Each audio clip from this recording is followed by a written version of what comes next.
We are back today with you guys. Thanks for coming to hang out with us. We are going to be finishing the gateleg table. I got pictures of the gateleg as it was because I loved it and it's beautiful and I wanted for everyone to be able to see it in that version. However, I really wanted to add some chippy, some depth and kind of character to it. For my home because I have a lot of vintage in my home. So that would have been a little too stark for my house and I wanted to soften it and really age it a little bit. So we pulled out the Distress and the Barnwood and we had a little fun. So not just, actually it's called Vintage Textures now because we have Distress, 2 sizes of chip, and also an edge chip. So we have a lot. I'm sorry, crackle. 2 sizes of crackle. There's 4 strips. Crackle. and an edge chip. Come on, keep it family friendly. Family friendly show. So this is the Barnwood set that I used. I did not use the curving right here because this piece would not have had kerfing on it. So I just actually used a little bit of this and some of this. And you can see that here in this. So I used a color that was true to the original piece that we painted over. So it looked like it chipped through, but I actually went over the floral design with our Barnwood and our vintage textures. So we're going to show you guys that today. We did it already on one side and we're going to show it to you on the other side. But you can see the before, how it was a starker contrast, lighter, brighter white. And then I went over it with, Josie and I went over it with some Barnwood and some crackle just to add a little dimension and character. We used a gray, a medium gray, and a dark brown for this. And we'll get started. Use just about that much. So I just lightly roll that on. Quick note about using any stamp really, but especially the vintage textures and the Barnwood. You don't want it too heavy. You don't want it gloppy. You want to go in with a nice light coat. And then I just kind of gently lay it down and softly kind of finger tipple over it. Yes. And lift straight up. Okay. So I'm actually going to get a second use out of this. I painted on it once with the brayer and then you can see there. And then I'm going to come down here and let's see. Let's put where you guys can see it. I'll come right here. Do I need to bring that camera down a little lower so and then get it better? And then straight up. And you can see how you get a different, can you see that? Okay, now I'm going to use this one.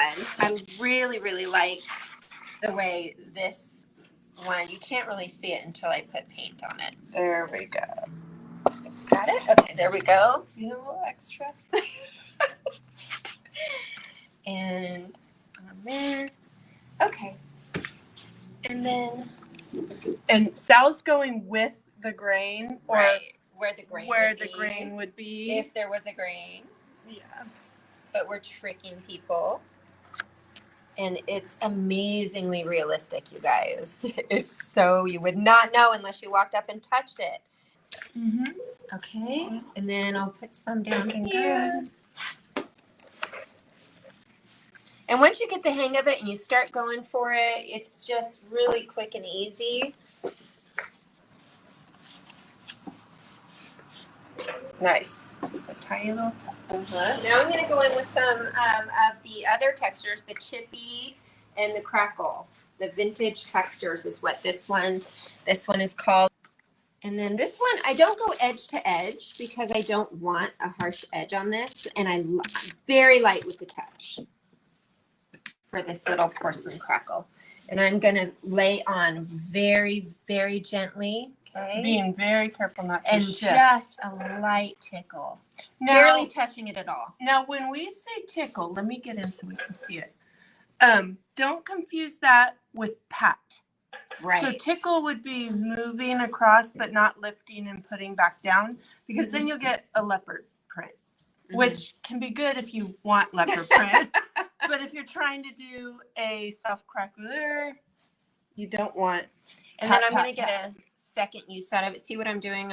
I'm not lifting my hand at all. I'm just ever so gently running my fingertips over it, and see how light that little crackle is. It's so realistic. I'm going to go in with some medium gray color now. Oh, that wasn't what came out first time. Oh, wrong color. That's a dark gray. There we go. All right. Now, I'm not even going to wash my brayer. We only had one brayer in the studio today because they're all at Josie's house. She hogged all the brayers. No, I'm just kidding. And so I'm just not going to wash it because I don't feel like it. So I'm just going to go right on. And because mixing the brown and the gray is not a bad thing. And I'm going to use the Distress one this time. And again, I'm not going edge to edge. And I'm going on with a nice light touch.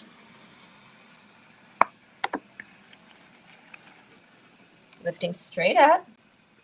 There we go. And I'm going to go a second place over here.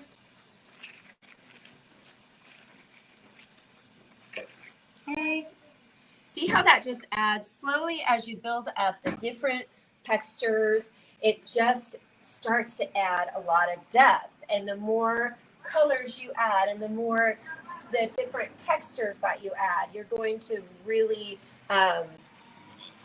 it'll be amazing. It's really, really fun. You really can't add too much. It just depends on the look you're after and the amount of age you're wanting to add. You can use a little bit or you can add layers and layers. So Josie's actually going to show you. I'll keep going with this, but Josie's going to pop on. This is kind of a quicker live, but she wants to show you how to add a little bit of dimension into the chippy. Oh, we haven't done the chippy yet. Let me do some chippy. Yeah. And does that need to be dry for you to do that? I think that's best. And then I'm just going to, sometimes it has too much paint in it on the brayer. So I just get a second plate and I just offload some of that paint so that it's not too much. Okay. Okay. So this is a really fun one. Check this out, you guys. Oh, Josie's going to give you a nice overhead. Don't forget that if you do work on the surface you're working on, you run the risk of smearing what you just painted. Oh, like I just did. But it didn't smear. See, it all works out fine. I got paint on the back of that, but whatever. Okay. We're going to go this way. And she's lining it up. Freeze. With where the edge. Freeze while you. Yeah, because there's kind of a solid length of chippiness there. Yeah. So this, lining that up with the edge for that really, because your edges, they get beat. So that's where a lot of times you have more chips. That's where the authentic chip would be.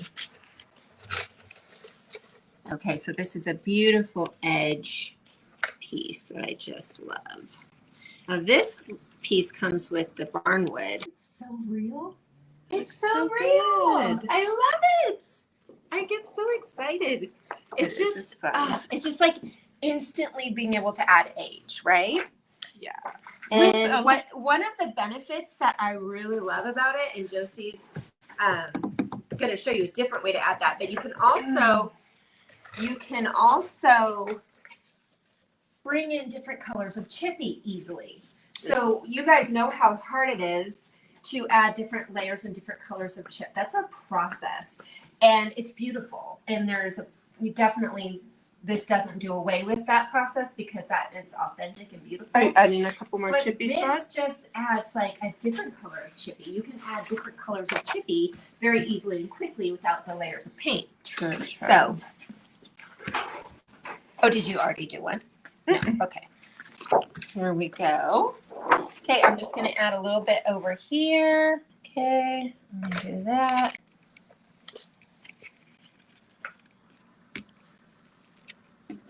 And then always lift up. Remember to always lift up. Okay, that's really adding a beautiful chip on that edge there. I'm going to add one more right here, which I think is really going to be beautiful with these two chippy areas there. I don't recommend The way she the does way it. she's doing it. I'm a so. little willy-nilly.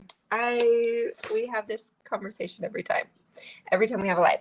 Okay, make sure your stamp is mounted. That is not good if it comes off. Okay, here we go.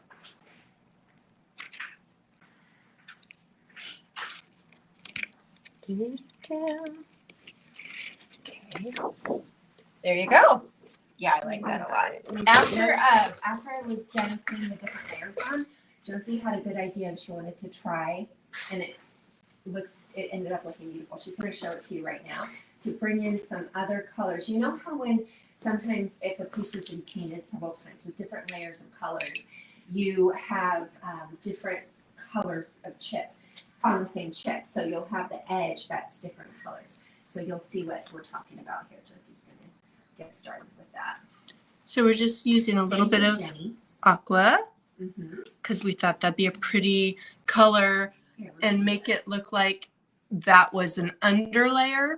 So when we get into these little areas that are chipped off, you just get in a tiny bit with a tiny brush, and this is a size 4 brush. You could even go smaller and just do little tiny dabs against the chipped edge or your faux chipped edge. Okay, and it's a fun, you could take just little bits of bright color that hint at having the old layers of paint that might have been under the various built up finishes.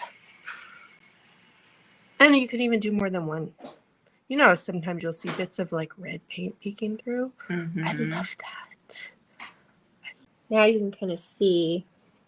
Yeah, what she's just doing. like right in here, just getting in up where the chip spots are, and it just gives that illusion of the colors that would have been under there and chipped off. I'll show you. She even added some red, like to this one, which I really like. I mean, don't you love? And I think like if you do it in teeny little bits, you get a huge impact without it being overwhelming, like bright colors. You know? You can see here she just added just a wee bit, and all of that those little touches are what really make it authentically aged, right? And there's a little bit there of red you can see just coming through. Somebody painted this aqua and had it in their 50s cottage kitchen.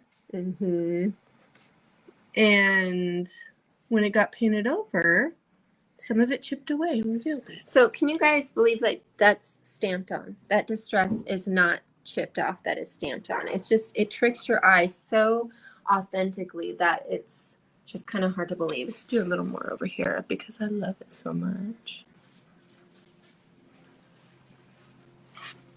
So we're just painting, just happily chipping.